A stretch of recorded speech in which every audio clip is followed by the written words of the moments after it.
Olá, amigos da TV Cidade, estamos com mais um Viajando com a TV Cidade. Mais uma vez, tomei conta do programa da Aline, porque eu acompanhei um seleto grupo para os Estados Unidos, em Miami e São Francisco, e hoje temos a honra de receber mais 3 colegas de viagem, e estou aqui agora com um rapaz que é um empreendedor, já tem uma boa experiência de, no mínimo, 27 anos de UX, sabe muito de exterior, nos deu várias palestras sobre o que nós íamos encontrar e foi muito fiel nas coisas que ele nos falou. Por quê? Porque conhecia muito já, né? Então, nós estamos aqui hoje com o Enor Tonoli, que nos dá o prazer da sua visita. Obrigado por ter aceito o convite, Enor. A câmera 3 para te dar o teu oi inicial ali. Como passa em 4 horários, teria que dar 4 cumprimentos. Dá um oi só, né? Tá bom, né? Então, oi e muito boa tarde, Lacírio. Muito obrigado pela oportunidade de podermos falar um pouquinho, né? Trazer um pouco da nossa perspectiva da viagem. Que ela foi elaborada durante 2 anos, né? Pois é. Foi muito bem pensada, nós ampliamos o programa original. E nós ficamos muito felizes quando o retorno foi positivo, as visitas deram certo, então foi muito bom e muito obrigado pela oportunidade de poder falar um pouco sobre isso.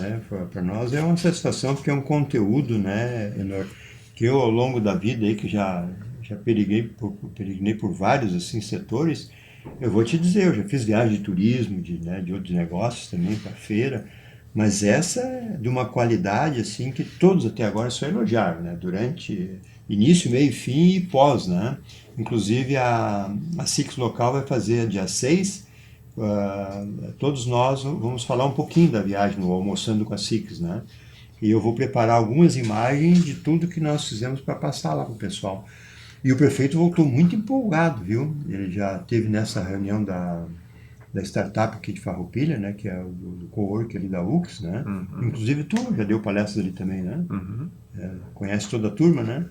Eu interagi bastante com o Startup Weekend na edição anterior que teve aqui em Farroupilha. Já participei de alguns meets que houveram para anunciar o próximo Startup Weekend, que vai ser, eu acho que agora em outubro ou novembro, não me lembro exatamente qual mês, mas que o pessoal já está preparando o próximo Startup Weekend. O prefeito está muito motivado e algum fruto vai dar, com certeza, para nós e para todos que foram, né, Nor? É sempre um prazer poder falar sobre esse tipo de assunto. Nos últimos 10 anos eu tenho me dedicado quase que exclusivamente a entender o que é inovação, como é que ela acontece, o universo das startups, o universo do investimento, das aceleradoras, dos investidores anjos, o mindset por trás de tudo isso e como é que o mundo tem se movimentado a esse respeito. Então é por isso que nos últimos 2 anos eu decidi virar startupeiro, né? Virar empreendedor. Passei um bom tempo na indústria, quase 20 anos de indústria, isso entre polo petroquímico, cirúrgica, rio-grandense, aqui em Caxias a Entral, Marco Polo, Eberle. Só top! Foram oportunidades bem interessantes. Aprendi muito dentro dessas empresas, obviamente, e durante um bom período desde que eu estava dentro das empresas, eu também fui para a universidade. Fui convidado na época ainda pelo professor Aldo Zatti para poder terminar de escrever um curso de pós-graduação na área de desenvolvimento de produto e design industrial, que era o curso que eu fazia em Porto Alegre, na PUC também, minha primeira pós. E aí o professor Aldo Zatti me convidou, junto com a prof. Lupinassi na época, e nós escrevemos essa pós-graduação em desenho industrial e desenvolvimento de produto. Isso foi em 91. Oh, faz tempo? E aí fiquei um tempinho com essa atividade, e aí sim eu fui então contratado definitivamente na UX em 94 como professor de desenho técnico na engenharia. Isso porque eu era supervisor da área de projetos na Entral na época. Mas já como professor, não? Já como professor na área de desenho técnico. E aí depois, então, ao longo dos 27 anos que se passaram, então fui fazendo mestrado, doutorado e fui participando de outras disciplinas E em 2015 o professor Cunhava então me convidou para ser o coordenador executivo do Tecnux. Um pouquinho antes eu já participava com a professora Elodie do programa de empreendedorismo. E a partir desse momento, então, nós enveredamos para o universo das startups, para o universo da inovação. Dentro da UX. Dentro da UX. Então, nós criamos, na época, o StartUX e colocamos em 6 anos, lá na nossa lista de eventos, né, ou de realizações, 30 startups. Poxa, foram para o mercado. Algumas, obviamente, né, acabaram não dando tão certo, outras cresceram e estão indo muito bem, outras pivotaram de segmento, mas nós, felizmente, foi um número muito bom, em 6 anos nós conseguimos ajudar 30 startups a chegarem no mercado. É um número razoável, né, porque é dentro de um mercado novo, né, praticamente na região, né, porque... Agora, obviamente, já é uma coisa mais comum falar sobre startups, falar sobre inovação, né? Até porque não tem como não falar sobre isso hoje em dia. Mas quando nós começamos ali em 2013, 2014 a conhecer esse universo, conhecer como é que isso funcionava, ainda era uma raridade. Nós começamos a trabalhar com startups praticamente no mesmo instante, ou um pouquinho depois que a aceleradora Venture em Porto Alegre começou a trabalhar. Então eu conheci e vi e participei do crescimento desses movimentos todos de inovação em startups no estado desde o seu início. Então tu é um startupeiro raiz mesmo. Sim, eu pude participar dos processos desde o comecinho. Que bom. Então, né? E por isso que eu costumo dizer, né, hoje falar sobre inovação, falar sobre startups, não é difícil falar sobre, mas é difícil entender o que está efetivamente por trás disso. Como é que é o pensamento, o mindset, a forma de operar desses ambientes. O que é o mindset para os leigos? É a forma de pensar. A forma de pensar. Então a gente fala do mindset, o skill set e o tool set. Né? Então o mindset é a forma de pensar. O skill set é o conjunto de habilidades. E o toolset é o conjunto de ferramentas que estão disponíveis e que são dominadas pelos indivíduos, enfim, para poder se defender nesse mundo. E o berço disso tudo é onde? Um dos berços nós fomos visitar, Califórnia. É a própria Califórnia. Então, um dos primeiros parques de ciência e tecnologia se criou em Stanford. Em Stanford. Então, lá começou todo esse processo de parques de ciência e tecnologia, associados aos empreendedores natos daquela região, que nós podemos entender que o quão orgânico é esse crescimento e esse aparecimento das startups e de tecnologia naquele ambiente. E até porque sobrava dinheiro também, né? Para eles começavam a expandir em outras coisas, né? Isso é uma coisa interessante. Stanford, durante o período da Segunda Guerra Mundial, Harvard e o MIT recebiam muito dinheiro do governo para as pesquisas e Stanford praticamente nada.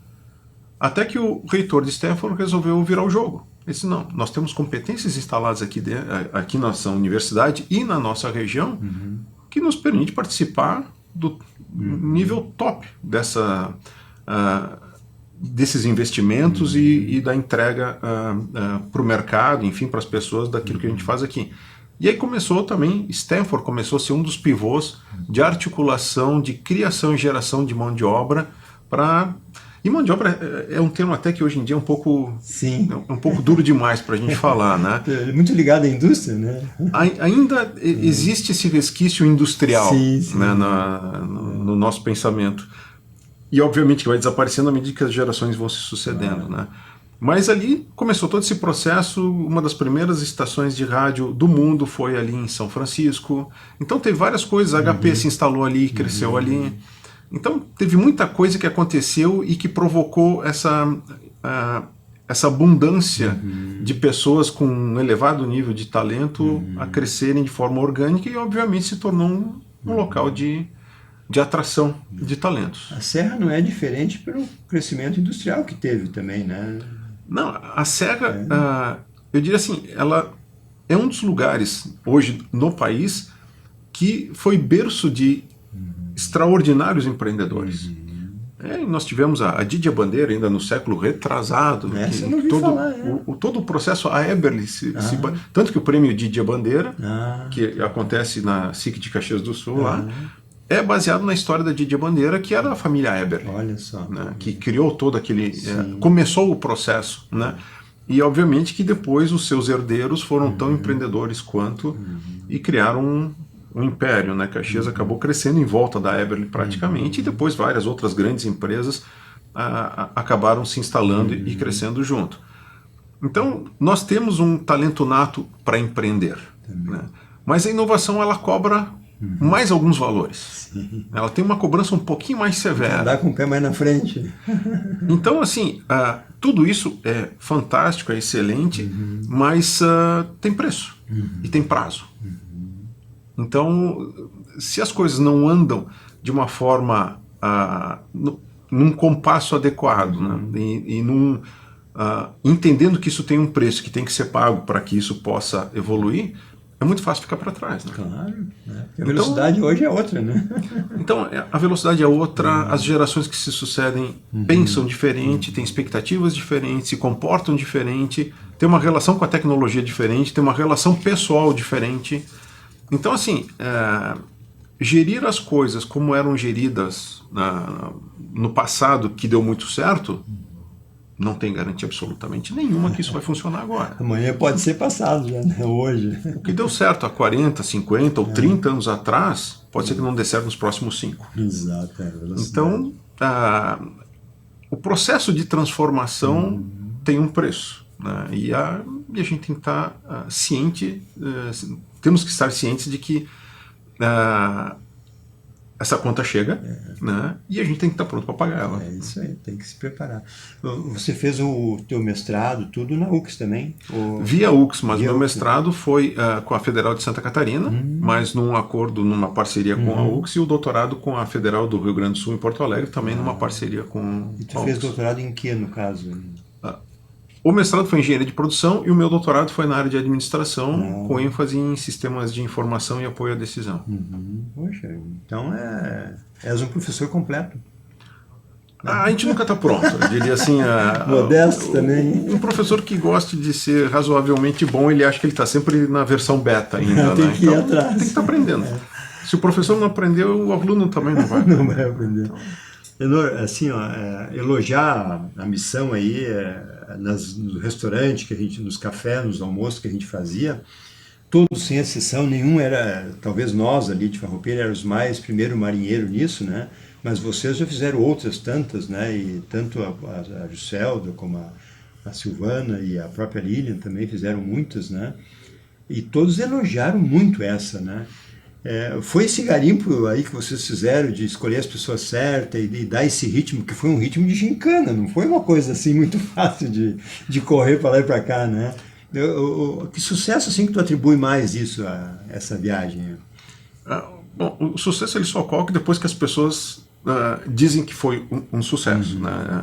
E eu e a Fabiola e eu ficamos muito felizes de ver que as pessoas gostaram do que viram, do que experimentaram. Sem exceção. Enfim, de tudo que a gente se preocupou em preparar. E a nossa preparação, ela tinha o foco de tentar entregar para cada um algo especial, algo que lhe fosse, tivesse mais valor. Então, a entrada nas prefeituras ocorreu depois que eu comecei a entender quem era o prefeito Soares, né, o que ele fez nessa migração, né, no How Can I Help, né, de trazer uma parte do Vale do Silício ali para Miami. Então nós pensamos no Fabiano. Né, poxa, nós temos um prefeito na equipe. Quem sabe a gente tenta privilegiar que ele escute o que as prefeituras têm para dizer. Tem professores, então vamos tentar ir numa universidade para entender como é que eles operam. Temos empresários, então vamos em algumas empresas para poder entender como é que as coisas funcionam. E todos gostaram de tudo, pelo que eu entendo ali. Né? Tomara que sim, né? Foi uma coisa feita com muito carinho, com muita atenção e com muito profissionalismo na preocupação dos contatos. E aquilo que a gente conversava na viagem, né? Acabou sendo um evento da tríplice hélice, né? Ou seja, nós olhamos a academia, olhamos o setor privado e olhamos o poder público. Exato. Então essa é uma experiência assim que nós pensamos em que ela fosse o mais completa possível. E fora da casinha, como se diz, né? Porque normalmente o viés não é tão assim plural que nem esse, né? Eu, particularmente, não conheço nenhum que tenha feito... Existem várias empresas que fazem essas viagens de imersão. A preocupação que nós tivemos, eu até agora não vi em nenhum dos outros lugares. Todos bons produtos, todos bons profissionais, sim. Mas a preocupação, assim, de dar uma visão mais ampla do processo, eu não conheci nenhum. Eu não vi nenhuma dessas empresas de viagens que tenham entrado em prefeituras, que tenham... academia e o setor privado é uma coisa mais natural, porque existe uma convergência entre os dois. Mas o poder público geralmente ele fica de fora. Sim. E ali nós tivemos duas visões completamente distintas, né, de um São Estado Francisco. Republicano e de um Estado democrata. Ainda tivemos esse extra ainda no processo, escutando um Estado eminentemente latino, né, com um viés republicano, e um Estado, eu diria assim, não puramente americano, porque tem muito imigrante lá também, e os Estados Unidos se faz pelos imigrantes, muitas vezes, né? Mas ele tem esse viés do imigrante, mas ele é um Estado mais americano. Dá para ver pelo idioma, né? Exatamente, né? E um Estado democrata com uma outra visão de mundo, com uma outra perspectiva das coisas. Então, isso ainda deu um balanço de entender um pouquinho, né? Muito melhor. Como os Estados Unidos funcionam, o grau de independência que eles possuem, o grau de liberdade que eles possuem, o grau de acerto e o grau de erro que eles provocam nas suas decisões, né? Mas com muito mais acerto, né? Do que nós, no mínimo, né? Bom, basta ver alguns resultados, né, que eles têm. Para a Califórnia, se fosse um país ser o 5º do mundo, né? E São Francisco ser o 12º, já diz tudo, né? No ali, né? E ao mesmo tempo, a gente viu uma pobreza terrível nas ruas. Eu e o Daniel Bump presenciamos um jovem na farmácia pegando coisas e botando no bolso. E o funcionário não poder fazer nada a não ser ficar ali olhando para ele, né? É lamentável isso. Em São Francisco, em Miami, a gente não viu nada disso, né? Não, a gente viu uma prosperidade descomunal em Miami. Nem um carro usado, tudo carro novo. Não, se fosse só carro novo é uma coisa, né? Mas o que a gente viu foi uma opulência. Carrões, né? Então, vamos pegar Tesla de Uber. Sim. Então, Cadillac de Uber. Sim. Com esses caminhonetões lá, né? Os caras pagando $1.300 de leasing e conseguiam sobreviver tranquilo, né? Então, assim, a gente consegue enxergar algumas diferenças, por que algumas... a menor taxa dos Estados Unidos nos últimos anos, agora é na Flórida, ali em Miami especificamente. Então a gente consegue começa a conectar pontos, conectar a história e os processos internos naquele momento no país ali. E a gente viu que o poder público é o órgão regulador, ele que estabelece as regras do jogo. Se ele coloca umas regras boas para jogar, os jogadores vêm para campo. É isso aí. Se ele estabelece regras ruins, os jogadores vão procurar um lugar onde tem as regras sejam mais favoráveis para jogar. Exatamente. E a partir desse momento, o que nós vimos lá e que nós conversávamos, né? Uma cidade segura, Miami, né? Uma cidade segura, uma cidade que a gente pode caminhar pelas ruas, uma cidade com infraestrutura, uma cidade preparada para receber, preparada para o jogo, né? E aí o pessoal vai jogar. Aí funciona. Assim, eu gostaria de fazer uma geral, né? Chegamos no consulado, que também é uma visita normal, vamos dizer assim, né? Mas da maneira também, como ele nos recebeu, eu acho que foi um pouco diferente também, né? Não sei se pela mescla do grupo, o que tu atribui ali em Miami, o consulado, por exemplo? A gente deu uma brifadinha em todos eles. Né? Sim. A gente foi, além de marcar as passagens, os bilhetes e marcar as visitas, né? Nós conversamos com todos eles. Né? A Fabiola fez um trabalho também absolutamente fantástico em conversar com todos os contatos. A gente combinava o que nós queríamos ver, o que seria legal o grupo observar e entender, e nós pedimos para que os nossos hosters lá, quem nos recebeu, nos posicionasse em função daquilo que a gente estava solicitando para que eles nos mostrassem. Então, muito do que eles falaram, nós tínhamos pedido para que eles nos dessem uma visão de futuro, como é que eles enxergavam as coisas agora e daqui para frente, como é que eles viam as relações que o Brasil tem com os Estados Unidos na promoção de negócios e novos negócios, como o consulado pode nos ajudar, né, a estabelecer essas relações, o quanto que eles podem interferir nessas relações. Que deram uma aula nisso tudo até agora, que tu falou aí. Nós pedimos para eles que nos posicionassem de uma forma diferente daquilo que tradicionalmente é feito. Fora do protocolo um pouco, às vezes. Né? Muito. Muito. Então, assim, nenhum das pessoas que nos receberam fizeram o tradicional. Né? Todos e eles... eles ficaram bem à vontade também, em função desse contato anterior, então, que até então eu achava que tinha, mas não nesse nível assim, de profundidade. Né? Literalmente, nós ficamos amigos de todos os contatos, antes de ir. Sim, porque eram muitos contatos também, né? Legal. Então, eu não sei, eu não quero atrapalhar a tua agenda aqui, Paulo, mas assim, o Otávio que nos recebeu ali em Miami, que nos levou para o porto de Fort Lauderdale, que nos levou para a FAU, né, para a Florida Atlantic University. Da universidade, né? Ele saiu de lá e foi nos acompanhando, né? Então, assim, eu já tinha conversado com ele, nós já tínhamos combinado em 2 ou 3 momentos o que ia acontecer lá. Teve uma possibilidade dele vir para o Brasil e ele visitou algumas empresas e acabou em Caxias. Antes de nós irmos ainda, então eu conheci ele pessoalmente antes da ida. E aí quando a gente chegou lá, já era todo mundo amigo, já era todo mundo parceiro. Que legal, né? Então assim, a gente conseguiu... o Ryan Lilly, lá da FAO, que nos apresentou o Research Park, já tinha feito uma reunião com ele antes também. A Fabíola também já tinha feito reuniões com outros contatos antes, então nós preparamos todos os contatos antes da nossa chegada lá. Que legal. Não, e assim, é esplêndido os brasileiros também lá em posições de relevância, né? Muitos, todos e eles, né? muito bem colocados e disponíveis, dispostos a contribuir, a ajudar.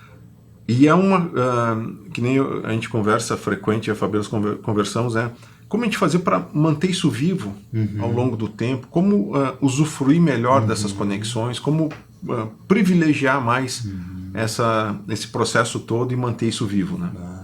Esse intercâmbio não podia parar, né? Porque os dois lados vão ganhar com isso, eles também, porque eles têm interesse também em nós aqui, né? Então, a gente já tem algumas ideias de como pode levar isso adiante. Então agora é uma questão de baixar a poeira um pouco agora, né? Reacomodar. Absorver tudo isso. E saber para que lado a gente pode efetivamente ir para que isso se mantenha vivo. Né? Para ti, assim, com toda essa experiência que tu tem, tu já morou nos Estados Unidos, já domina bem o inglês, inclusive, né? Qual dessas que te chamou mais atenção? Assim, tem uma assim, essa aí foi para mim foi a mais impactante, assim. Eu acho que o aprendizado foi muito legal nisso que nós conversamos agora há pouco, que está sendo transmitido, né, que é a Soledad. Não. Ali, eu acho que a Soledad nos deu uma aula sobre administração pública, mas mais do que administração pública, sobre visão de futuro. Ela é para o pessoal entender, uma jornalista que veio da Inglaterra, né? Mas ela é argentina. Ela é argentina, mas o marido veio para Miami por quê? Eu não lembro. Os dois trabalham nas mesmas áreas de relações internacionais e dentro da política. E eles tiveram essas relações, a Soledad e o marido dela, quando foram para lá, foram como estagiários de empresas de comunicação. Empresas de comunicação. E dentro dos veículos de comunicação, conheceram o universo político. Que por consequência chegaram até o Soares. Sim, que é o cara no momento lá, né? Que é o cara. Eu até perguntei para ela, mas qual é o próximo passo do... Né? Vai ser governador ou presidente da República? Te lembra o que ela falou? Eu não lembro, né? Se eu não me engano, ela comentou que eles iam com calma, né? Para ver se valeria mais a pena ficar mais uma gestão ali, sedimentar tudo isso e depois então galgar. Mas ela foi bastante política na resposta, né? Porque um político, quando pode dar um salto maior, ele dá, ele não espera. Mas eu gostei muito da Soledad porque ela foi muito franca. Muito. Não, papo reto com nós. Ela teve, exatamente, papo reto, assim, sem nenhuma pergunta melindrou ela. Nada. Né? Todas ela respondeu. Então, assim, eu admiro a postura. Né? De não esconder. O que é bom, o que não é bom, ok, isso aí tem que consertar, né? Mas já saber o caminho do conserto. E de novo, né, a visão de futuro, os próximos passos, o que a gente quer aqui, qual a nossa intenção quando terminar esse mandato, qual vai ser o legado deixado? E ali, pelo que a gente sentiu, os cubanos mandam em Miami, né? Os latinos, né? Porque tem cubano, venezuelano, sim, argentino, tudo, brasileiro. Né? Mas a grande maioria, vamos dizer assim, pela proximidade é cubano. Também eles nadavam fácil ali, né? Dá para ver também, né? A partir do momento que eles saem de Cuba, né, eles odeiam a ditadura, né? Os porteiros lá tirando Bolsonaro e falando de outras coisas ali, e tirando de um colega lá que era meio ainda, estava com resquício ainda, né? Não sei se tu te lembra a pergunta que eu fiz para Soledad, né? O quanto que essa influência latina ajuda ou ajudou a cidade, os condados em volta, Sim. né? E o comentário que ela fez aqui, nós somos um estado republicano, um estado conservador, porque nós viemos de estados com essa restrição de liberdade, e aqui a gente preserva a liberdade, e por isso nós somos assim como somos, né? E estamos numa situação que estamos de prosperidade e progresso. Então, assim, foram várias aulas, várias lições que a Soledad pode nos dar do ponto de vista de política, de sociedade, de prosperidade, de crescimento. Enfim, sempre é interessante ver como é que isso funciona, né? E por ela, né, ela ficava mais tempo ali. Nós que, assim, meio que abusamos do tempo dela e... Isso foi uma coisa muito interessante. Nenhum dos nossos hosters lá, né, das pessoas que nos receberam, tinham pressa de terminar. Não, nenhum nos mandou embora. Nenhum. Teve uma moça lá na universidade que tinha um outro compromisso, então ela deu uma agilizada, mas no resto, sim, nenhuma. Todos queriam mais. O próprio rapaz do Google, né? E aí a gente vê como é que é a cultura do local, né? Então, assim, se eu não posso ficar, eu recebo, oriento, conduzo e deixo alguém no meu lugar na sequência. E passa a bola, porque sozinho ninguém fica. Exatamente. Né? E não termina a reunião porque alguém tem compromisso. Né? Então, essa é outra lição que eu achei muito interessante em todos os lugares. Assim, está combinado isso, é isso que vai acontecer e nós vamos até o final. Se tem horário para terminar, esse horário já teria sido combinado antes. Claro. Como não combinamos horário para terminar, é porque não tinha horário para terminar. Que legal. E aí foi, né? Era do jeito que estava. Assim, o pessoal falou, a pressa é de vocês. Nós estamos aqui para receber vocês e tratar vocês da melhor maneira possível. Nora, o sobrenome do caxiense, né, do Google, né? Nora, isso. Nora. Ele praticamente se colocou à disposição a tarde toda, se nós quiséssemos ali, né? E ele estava empolgado falando, e um pouco de saudade também, eu acho, da terrinha, né? Eu acho que tudo, mas assim, quando esse tipo de pessoa, né, que é do mundo, que está fora, recebe os brasileiros, né, os seus conterrâneos, eles são muito, eles ficam felizes em poder falar, passar conhecimento, em poder receber e contar o que acontece, como acontece, porque a intenção deles é, tomara que isso sirva para ti, tomara que isso te ajude em algum momento. E uma coisa que você falou quando nós fizemos as reuniões virtuais, eles são muito do ganha-ganha, né? Não tem esse negócio que é meu, não vou te passar, não. O ganha-ganha só cresce, né? Tu sentiu isso também lá, assim, pessoalmente? Isso faz parte da cultura americana. Eles são extremamente competitivos, mas eles sabem que competir e resguardar para si tudo, vai chegar um determinado momento que aquela pessoa, aquela empresa não vai dar conta de tudo. E estragou o resto. Então, assim, não adianta competir e querer se isolar dos demais. A competição é boa porque me promove o outro e principalmente promove a sociedade, atrai gente boa. Platão já dizia na antiga Grécia, ainda lá em Atenas, né, cada local vai receber investimentos e pessoas conforme os valores ali propagados. Olha só, que frase. E essa é uma frase que faz tempo que o cara falou. Quase antes de Cristo, né? Bem antes. Bem antes. Então, assim, isso é uma coisa a ser entendida. Isso faz parte de um dos livros de empreendedorismo, mas que pouca gente acaba lendo.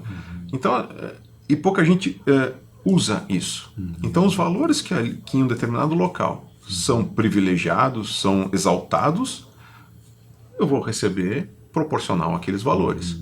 Então, se eu promovo um lugar onde eu tenho liberdade, eu posso produzir, as pessoas compartilham comigo, eu entrego isso de volta e chamo outros para compartilhar, porque é legal, todo mundo ganha. Agora, num local onde eu me sinto acuado, né, enganado, porque esse é o valor do local, eu vou embora, não vou entregar isso para ninguém e não vou dizer para ninguém ir lá. Né? Então, assim, dividir, né? Isso é muito natural, passa pela obviedade, né? Mas executar é uma outra história. Né? Depende de uma cultura local, como tu diz, né? Depende. Só que as culturas, elas estão aí para evoluírem. Exato. Né? Então, a gente aprendeu, evoluiu, e tem toda uma história de sucesso, mas histórias de sucesso não garantem futuros de sucesso. Né? Então isso tem que ser mudado, transformado, adaptado, desenvolvido de forma que aquilo que aconteceu no passado tenha o seu valor devido, porque tem o seu valor, né, e um grande valor, mas esses valores eles vão se transformando ao longo do tempo e eles precisam de novos componentes. E esses novos componentes é que vão fazer a perenidade daquele local, daquela cidade ou daquela sociedade, enfim, para um futuro de progresso. Então, assim, a cultura é uma coisa complexa de ser alterada, mas plenamente possível. E depende, como sempre, das pessoas. Né? Das pessoas, principalmente dos dirigentes, né? Aqueles que detêm o poder. De toda a cadeia, não só do poder público, né? Então, aqueles que detêm o poder, e seja privado ou seja público, são mais responsáveis por isso, porque eles detêm o poder, eles podem definir as regras do jogo, definir como é que o jogo vai ser jogado, né? Então, eles têm essa oportunidade, essa possibilidade, e eu diria um pouco mais até o dever, né? de fazer isso. Então, as pessoas que têm essa autonomia, se eles não privilegiarem, dificilmente as coisas são bottom-up, ao menos que seja uma revolução. Exato, e revolução no Brasil é difícil, né? Olha, já houveram algumas. Mas faz tempo, né? Faz tempo. Mas, assim, é sempre possível. Né? Se tudo é possível, tá certo. Não, por incrível que pareça, lá o tempo que nós já rodamos, 30 minutos, passa rápido. Né? Passa, quando a conversa é boa, passa boa, rápido. boa, Né? Obrigado. Com relação, assim, tu teria alguma coisa mais que tu gostaria de colocar? Fica à vontade, porque aí nós vamos ter que encerrar por hoje, mas a TV continua à disposição. Sempre que tu vier a Farroupilha ou tiver algum recado para passar, os nossos microfones e câmeras estarão à tua inteira disposição. Aqui, tá? Foi um prazer te conhecer. É um homem muito sábio, muito experiente e é bom estar contigo. Eu só tenho a agradecer, Glacir. Assim, foi um privilégio ter te conhecido na viagem também. Sentamos no mesmo avião, no mesmo banco, lado, e voltamos ali, né? também. Né? Por coincidência, não foi marcado. Né? E assim, eu conheci pessoas fantásticas no grupo, Com né? certeza. Não conhecia a grande parte, e essa é outra coisa fantástica, né?